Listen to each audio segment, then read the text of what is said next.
Hello, I'm Alec. I'm a consultant, and I love showing people how to keep their money private. We're going to have some fun real quick because I'm going to show you I keep trusts private, okay? I keep trusts private. So we're having fun right now with this bit because we were asked a question about protecting the body, from being pierced by a statutory entity.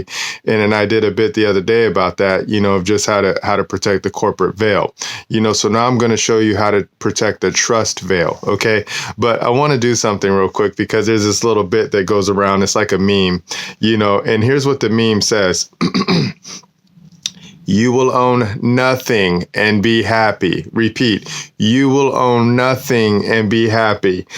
Normally they say that this is like a boogeyman statement right there, and they talk about like communism and stuff like that. But when I hear that you will own nothing and be happy, I hear trust talk. I hear trust language. It's like, yeah, like I don't own this body that you're looking at right here because this is my father's property, but I'm happy. I'm happy because I get to administer it. I'm happy because I get to get out here and I get to travel around the realm and I get to show my father what's up. Okay. I get to hang out with neighbors and I get to teach my neighbors the law. I love it and I'm happy and I don't own this body. Okay. So I understand that statement, but I also understand how it's like a boogeyman statement too. But it is what it is. So I got to jump off bit because I use simple words.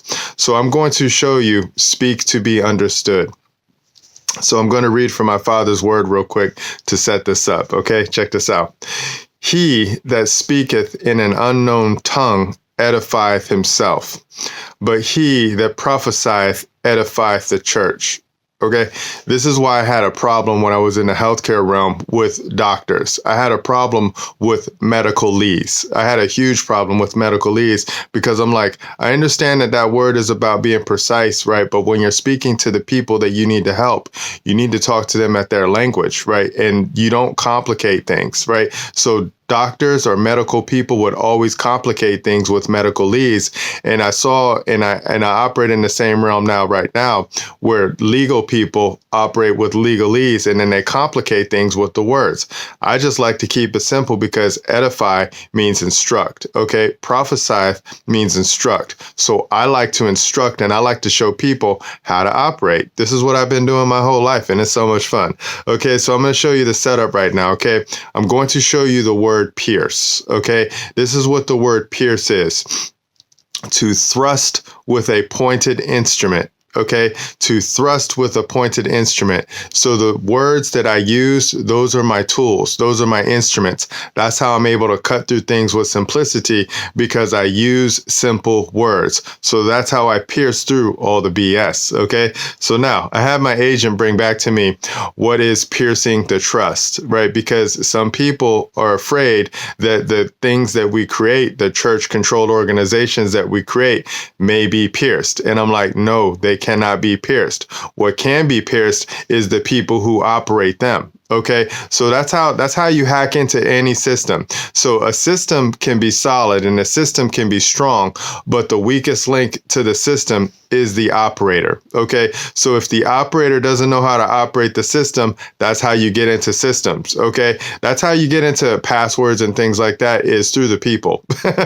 It's really that simple. That's how any hacker hacks a system. They don't worry about the password protection and stuff like that. They just get to the people and then they can get through any system through the people. Okay. Now I have my agent bring me back this bit, so I'm going to read it and I'm going to jump in and out. Okay. Check this out. Piercing the trust is a legal doctrine that allows a court to disregard the separate legal identity of a trust and hold the settlor, also called the creator, or beneficiary personally liable for the trust's obligations. Okay. So that's how they pierce. That's what piercing the trust is. Okay. Check this out. This is typically done to address fraudulent behavior. So when you're a fraud, that means you're a maladminister. You're just running a ruckus right now. Check this out. protect creditors, or prevent the misuse of the trust structure. Repeat, this is typically done to address fraudulent behavior, meaning piercing the trust, protect creditors, or prevent the misuse of the trust structure. You got to know how to operate the structure. Check it out. It says, for example, if a settlor or beneficiary uses a trust to conceal assets or misrepresent financial information, a court may pierce the trust to hold the individual accountable and allow creditors, also called the people, to satisfy their claims against the trust assets. Okay. So don't be shady. Don't be sneaky. Okay. Do no harm. Okay. If you do no harm and you operate your trust structure like how it's designed to run, you're going to be cool. If you don't, and if you try to harm people, the courts are going to get you. They're going to get you. You got to learn to be separate. Okay. Check it out. It says courts may consider several factors when deciding whether to pierce the trust veil. Veil means cover, including undercapitalization. You're not funding it properly. Commingling of assets, you got things all mixed up, right? Fraud or misrepresentation and excessive control over the trust assets. You got to run your trust like a business because it's a separate entity. It's a separate identity. It's like creator creates creation. Remember this. All right, my neighbor, a trust is a mask. Check it out.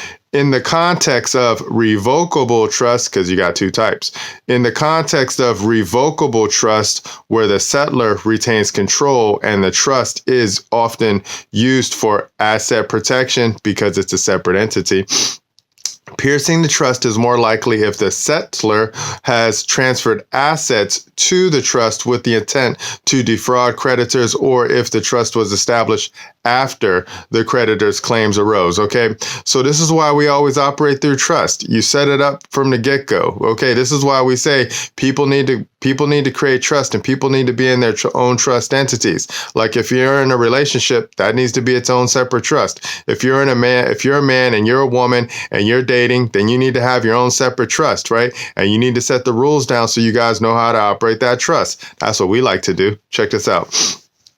For an irrevocable trust, check this out. For an irrevocable trust, because you have a revocable trust, right? And then you have irrevocable trust, right? There's two types of trust. For an irrevocable trust, piercing the trust veil is less common, but may still occur if the trust is used fraudulently or if the settlor continues to treat the trust assets as their own. You got to keep it separate. Don't commingle. Learn to discriminate. It is important to note that piercing the trust veil is a remedy of last resort and is not always successful because of how it's designed, especially in cases involving publicly traded corporations or well-structured trusts. Okay, well-structured trusts. The trust I operate are under my father's jurisdiction. I'm private. I'm set apart. Check this out. I'm going to show you boss position right now. I run jurisdiction over my governments. Okay, I run jurisdiction over my government. So a revocable trust, also called a living trust, is a basic trust, and an irrevocable trust, is a trust that you can't change. You can change it with amendments and things like that, but they have to follow the rules as written within the trust. It's all about how you operate your trust tools, okay? And the Constitution is a trust tool that we, the people, have created for our public servants or our governments to operate in. Why? Because they're supposed to benefit us. Okay, check this out. This is how I run jurisdiction over my governments. All political power is inherent in the people. Hi, I'm one of the people. I am the grantor, the settlor, and the beneficiary of the trust of America. Check this out. Government, my creature, my beneficiary, government, or not my beneficiary, but my trustee, my servant, right? Government is instituted for their protection, security, and benefit. That's trust language. And they, meaning the people, have the right to alter or reform it, meaning the government, when the public good may require it. So if our government is not following the rules as written within the trust document called the Constitutions, then we remove them, because that is treason, because they're handing over the trust, right? So if our government is giving away the people's property to other foreign entities, that's called treason. Okay. And they cannot do that. Right. And we, the people, we can pierce the trust, because we can say, hey, Mr. Government, you're not doing what you're supposed to be doing. Come here. Let me talk to you. Let me sit you down, legislature. Let me sit you down, executive. Let me sit you down, judicial entity. Do you know what the rules to the game are? Here, read the Constitution. I'm going to show you what your job description is. And you're not obeying your job description. You're going off on something else. You're acting on the behalf of a foreign entity. That is called treason. You have to stop that, okay? That's a no-no. I'm instructing you right now, or what we would say in my father's realm, I'm edifying you right now, okay? All right, so we're done. That's it. That's how we run jurisdiction over all of our governments, okay? And a trust is a form of government too, and we run jurisdiction over that, and that's why we do everything in the private realm. And this is my call to action.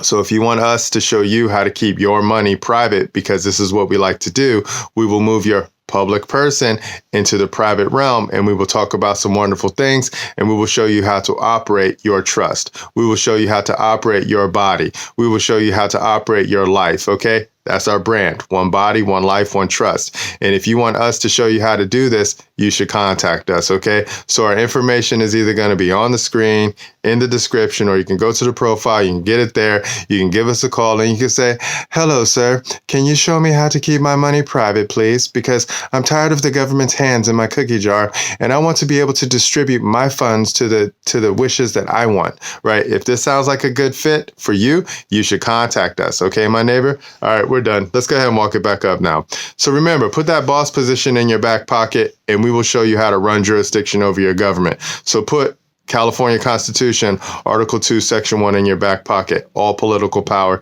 is inherent in the people. Never move from that position.